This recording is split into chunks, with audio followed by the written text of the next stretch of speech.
welcome or welcome back.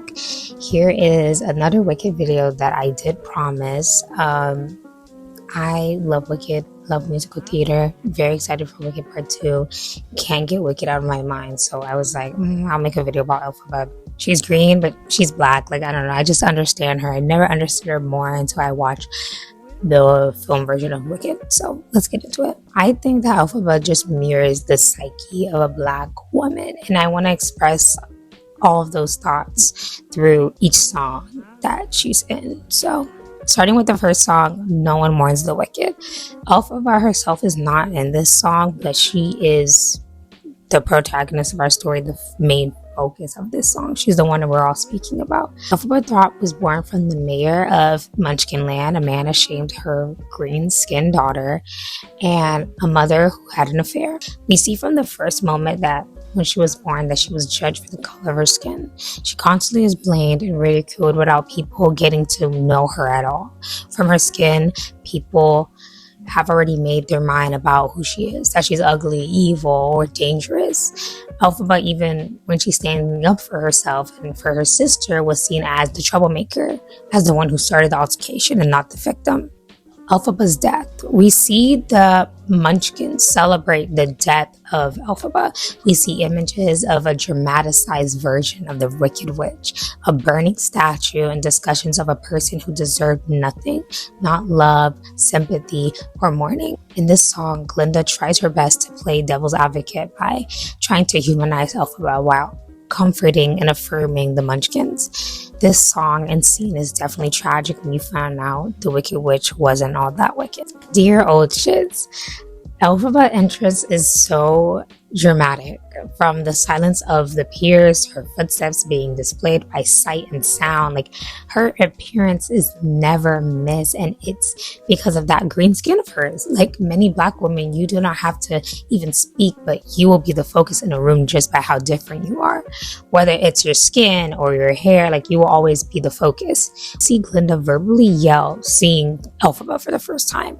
You can tell it's not the first time she's received this reaction. She has a list of responses just prepared because she's heard it all before. She protects her heart by appearing strong. Elphaba's coping mechanism is using wit and sarcasm to mask her hurt by these comments. She constantly keeps her head up high and continues to be outspoken despite their comments, even standing up to Glinda and revealing her performative kindness and advocacy as blatant microaggressions in the world of Oz. The Wizard and I. This has to be one of my favorite songs and scenes of Elphaba. This is the most youthful, joyful, and hopeful we will ever see her. She has someone like Madame Morrible take a chance on her and notice her insecurities as strengths. This makes her hopeful for the future ahead of meeting the wizard and changing the world. This song is also so tragic when you know how Elphaba ends up. The whole song foreshadows her fate. She sings, "But I swear someday there will be a celebration throughout Oz that's all to do with me. I will be happy I can melt, and when people see me, they will scream." She does mention her wanting to be good and her green skin not aligning with that. She said, "If I degreenify you, and though of course that's not important to me." This is a secret insecurity of hers. Despite everyone believing she is confident by taking up space in every room she's in, she believes the wizard could grant her something that everyone has told her to hate and hide, but could never admit that because it will make the people who bring her down right. Elphaba yearning the feeling of being loved by others, and that being her ultimate goal to happiness. If the wizard will love and choose her, she will finally feel good about herself. The way Elphaba feels here aligns with how black women yearn to be loved and chosen, but still having to change and conform to get that acceptance from society. What is this feeling? What Is This Feeling is one of my favorite songs from the album, and in this song you see how Elphaba challenges Glinda because no one has ever gone against her before her like Elphaba. Elphaba is not threatened by her popularity or her status. She could easily worship the ground she walks on, but she doesn't play her games. She taunts her because ultimately Glinda is jealous of Elphaba. Elphaba has a gift that she is naturally great at, and Glinda has always dreamed of having the attention of Madame Morrible and Elphaba's powers, so all she could do is show her disdain for her. I do think that Glinda's taunting and her feeling isolated from her classmates would affect her more if she didn't have the attention of Madame Morrible. Elphaba is currently experiencing her dreams coming true and things almost falling into place, and she fights back because Glinda is not going to take that from her. We see the school take Glinda's side despite ever giving Elphaba the time of day, showing Black women constantly being villainized without getting to explain their side. Like, imagine hating someone you hardly know. Something bad. So in this song, this is the first instance of conflict arising in the film. Elphaba is still hopeful at this point, believing the wizard will help the animals. We see the term animals should be seen, not heard, in Elphaba's vision. I do believe the animals mirror Black people as well. There was a point where Black people were here to serve their white counterparts. Consequences would be served to those who went against the systems in place to keep Black people as slaves. Elphaba was also in denial of not understanding these acts against the animals were going unnoticed. This scene is chilling, that a person's compliance against injustice is just as bad as injustice happening to those victims, because it will continue to happen if no one stands up and speaks out. Dancing through life, Oz does fall. Elphaba is speaking to her sister and takes a chance on Glinda to return the favor of looking out for Nessa, despite her personal feelings about her.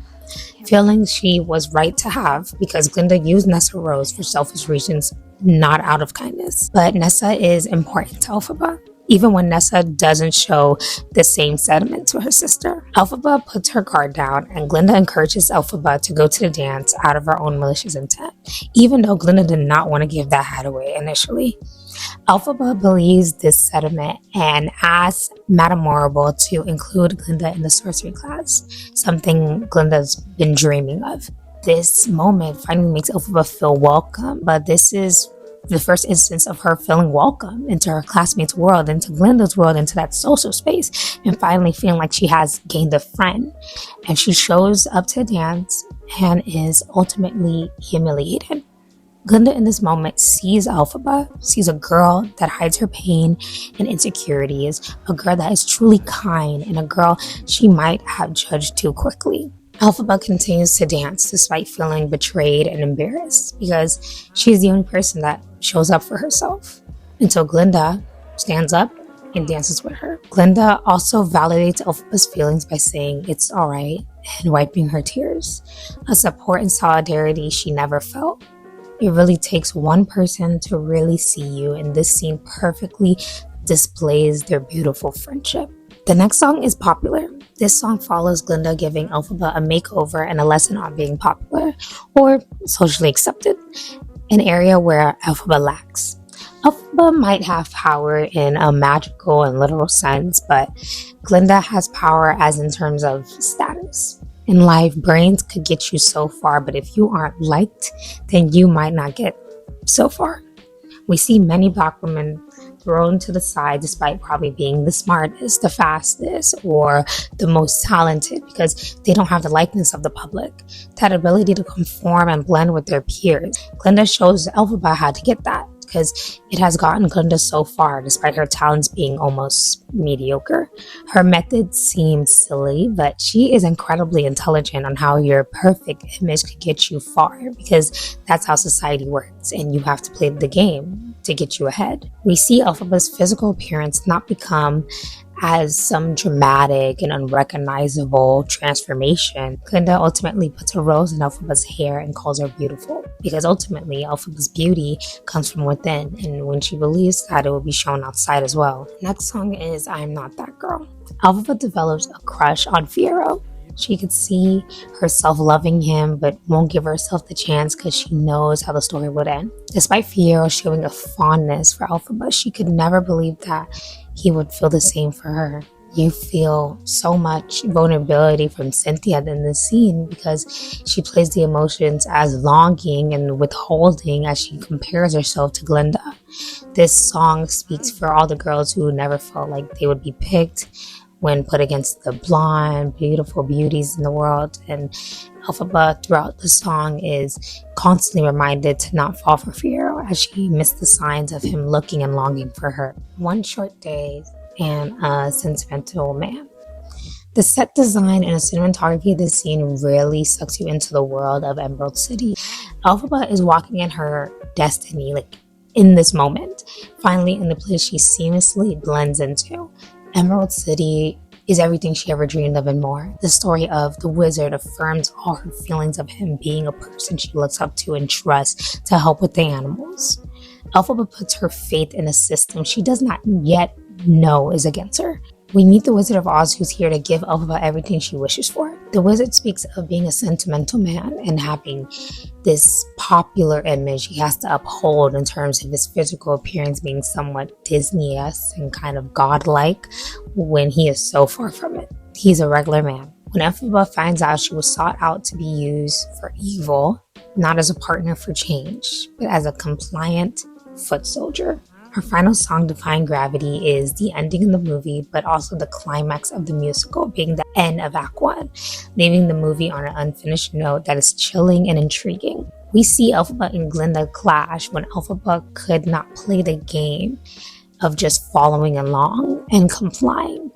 elphaba chose to rebel against the wizard when she finds out their intent was to get rid and silence the animals. She tells them off, she blows up, and she doesn't hear them out. Glinda remains calm, tries to listen, and understand Madame Marble and the wizard despite the answers being in her face, because that's who she is. elphaba became popular, and it helped her get her to the point she needed to get her dream of meeting the wizard. But when she gets it, it's not what she wanted. She could not stand and ignore injustice, even if it didn't affect her directly. elphaba is a firm believer in intersectionality.